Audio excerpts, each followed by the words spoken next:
פרק ל"א.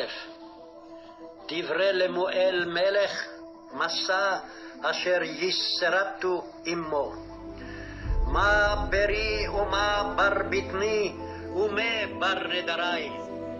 אל תיתן לנשים חיליך ודרכיך למחות מלכים. אל למלכים למואל, אל למלכים שתו יין, ולרוזנים שחר. פן ישתה וישכח מחוקק, וישנה דין כל בני עוני. תנו שחר לעובד, ויין למר נפש.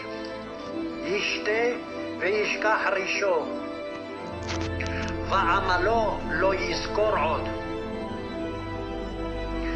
פתח פיך לאילם, אל דין כל בני חלוף. פתח פיך שפוט צדק, ודין עני ואביון.